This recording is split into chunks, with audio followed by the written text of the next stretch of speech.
Hello, it's Patricia Steere, and I'm at my second annual Flat Earth Mixer in Houston, Texas. I have a 4-course vegan meal and appetizers happening, and drinks, and I've got a bunch of Flat Earthers here with me today. And it is a great event because people get to meet in person. When you're a Flat Earther, oftentimes your friends and family don't share your viewpoint, and it's really nice to come and meet people who are on the same wavelength. Hi, my name is Rainer, and for our first course, we're Flat Earth Salad. Here we have baby kale, diced apples, toasted pecans, calamari olives, and a pear vinaigrette. Basically, station we get a lot of really cool stuff. I miss him. Is that DRTRA? He's back. Pick somebody to go do I haven't seen him in a long time. I became a Flat Earther in March of 2015 because a suggested video while I was researching the hoax moon landing, which of course I didn't know was a hoax at the time, was Mark Sargent's Flat Earth clues. And the clues at that time were not put together in one video as some content makers have them now. They were let go individually, one by one. And so when I found it, I caught up to his most recent clue, and immediately upon watching the very first one was mesmerized. I didn't look at it and laugh right away at all, like many people say. I didn't decide I wanted to debunk it right away, like many people say. I watched and thought, wow, that makes a lot of sense. And I watched his clues, and then of course other suggested videos came my way, and watched them from all of the top names in Flat Earth, and we all know who they are. And pretty much became a Flat Earther overnight. It's changed my life tremendously. It's the #1 thing in my life, the thing I'm most passionate about. Of course, I love my cats, and I love my family, and I still love the things I loved before, fashion and books and art and that sort of thing, music. But Flat Earth is something that I can do something about. I can help bring about awareness, and my channel is about interviewing Flat Earth content providers, people who have also gone on that same journey as I have, down the rabbit hole, and come out the other side, and who they are, and how they came to their conclusions, and what they plan on in the future. And of course I also do a show with Mark Sargent, who when I first listened to his videos was a disembodied friendly voice, but now I consider him a friend, as I do many other Flat Earthers. It's a really exciting time to be alive. It's a really exciting time to grab truth and push it forward. Now that we've finished our salad, we move on to our entree, the Patricia Spaghetti.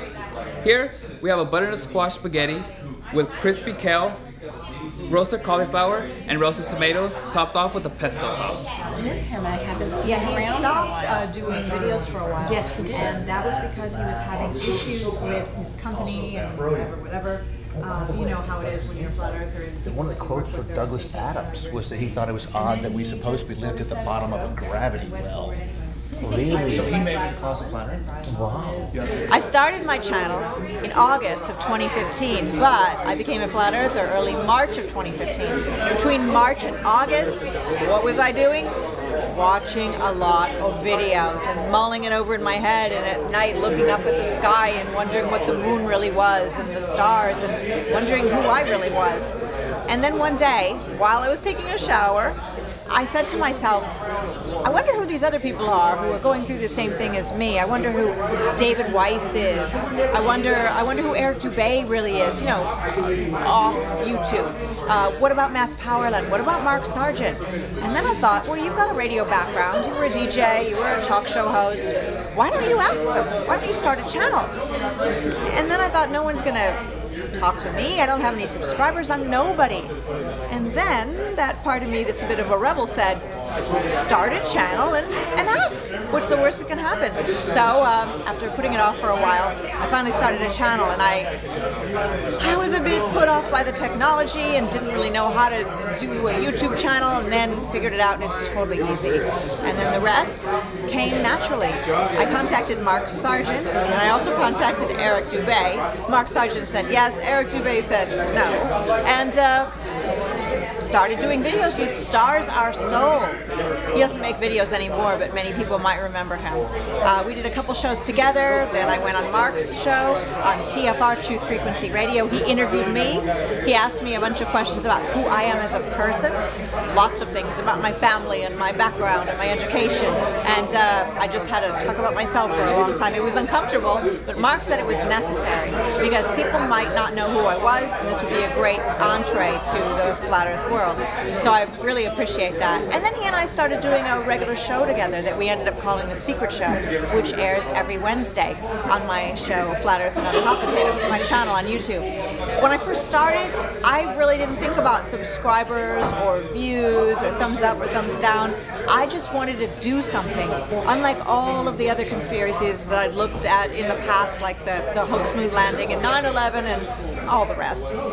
This one seemed to me something that I could get involved with relatively early and help. That's what I wanted to do. Well, what turned out to happen was, yes, I have helped. I have interviewed lots of different flat earthers, all sorts of people, the ones with the big channels and the ones with the small tiny channels that have just put out one video. I've faced a lot of adversity with a lot of people who are globe earthers who don't want me to make videos at all, and flat earthers who say I'm everything from a reptilian to a clone to a transgender and a psychopath and a CIA agent, and there's probably a lot more, but I can't remember them now. But yeah, all of those things are like no big deal. I just brush them off because I know who I really am. I'm a woman who has a passion, and my passion is flat earth truth. Hi, I'm Chip Baker. I'm here at La Griglia restaurant in Houston for the Flat Earth meetup with Patricia Steere from Flat Earth and Other Hot Potatoes.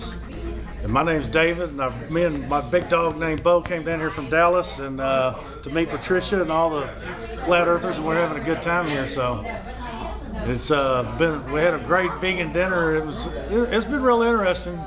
I've been watching this for 2 years. This is my first meetup, meeting Chip and a lot of interesting people. It's been a fun ride so far. So it's been about 2.5 years. I'm a second generation amateur astronomer, so when I saw the little pop-ups on the websites about the flat earth, I scoffed like most folks, but was intrigued enough to at least look at it. I've done a number of tests with telescopes, binoculars, and the P900 camera, which have serious doubt in our spherical spinning Earth. Simple as that. I guess the big question is, do you live on a spinning ball? I mean, it's just been a fun, it's a very interesting subject to look at, you know, as a person, just to look at the other side of the coin. I mean, once you look at flat earth, it's undeniable that there is actually no proof that you live on a spinning ball. I mean, you could try to find it all you want.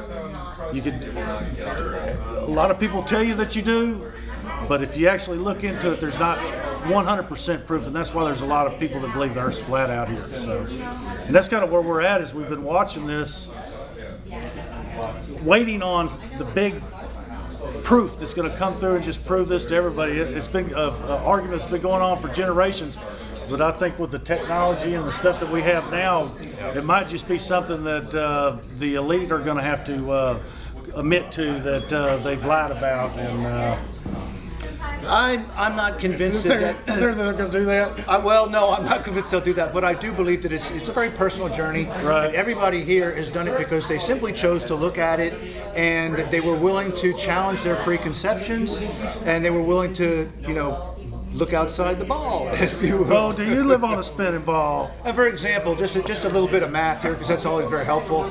You know, the Earth spins supposed to be at roughly 1,000 miles an hour. Some people say 1024 at the equator. Right. When you break that down, that's 1/4 mile per second in one direction. Now, the airport in Austin is a north-south runway. That means that the Earth is traveling to the east at 1/4 mile per second. Now, it takes a good few minutes to land a plane, and I haven't seen a plane that flies sideways. Helicopters maybe, How but about no upside aircraft. down? How about upside down? Yeah, there's a whole other thing. Now I want to draw your attention that I'm wearing a Palmer Station Antarctic research cap. My dad and mom went down and had pictures taken with the penguin, so I can prove conclusively that we're on a ball. Right. Just by this hat. That's the evidence. That's the evidence. How convincing that is. But no, it's been fun. It's been fun. Just all the different people and on the internet. It's better than watching television where you're watching actors, because most of the people in the flat Earth are real people, and so you actually are dealing with people that not to say there aren't some characters in there that are a little iffy, but just just the fact that there are splatters of normal people in there that that are.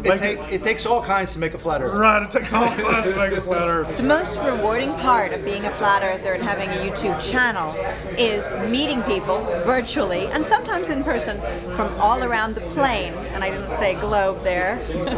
I've met some amazing people, and at the Flat Earth International Conference coming up in Raleigh, North Carolina in November, I will be meeting some people that I consider friends that I haven't met yet, like Jaron of Jaronism and his wife Missa, and Rob Skiba, and Bob of Glowbusters and his wife Cammie, and so many other people. Now I've already met Mark Sargent, and I consider him my closest friend within Flat Earth. I would wish that Nathan Oakley, who's really a close friend of mine but lives in the UK, would be going to that.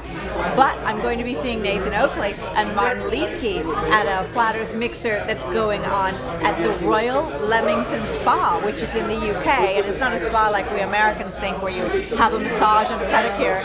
It's just the name of a town where Nathan lives and his wife Paula and their baby Eleanor, and that's coming up in July. So meeting the people. I've already met Nathan anyway. I've already met Paula. I've met so many UK Flat Earthers because I've traveled there before. I've met the Flat Earthers I've had at my first Flat Earth mixer last year during Earth Day, which is April, and this one in July. More Flat Earthers I haven't met before. I only have one repeat Flat Earther that was at my mixer last year at this one. It's meeting the people, and that is rewarding because it's that feeling of connection that you're not alone. My brother and my sister, they know I'm a Flat Earther. They know I'm not crazy. They know I'm relatively intelligent. It's just not anything they want to pursue. But meeting fellow Flat Earthers gives you that feeling that you're not alone. And to me, that's the most rewarding thing. That's why I do the show I do, to introduce Flat Earthers to the rest of the Flat Earthers and kind of build a sort of maybe semi-dysfunctional family.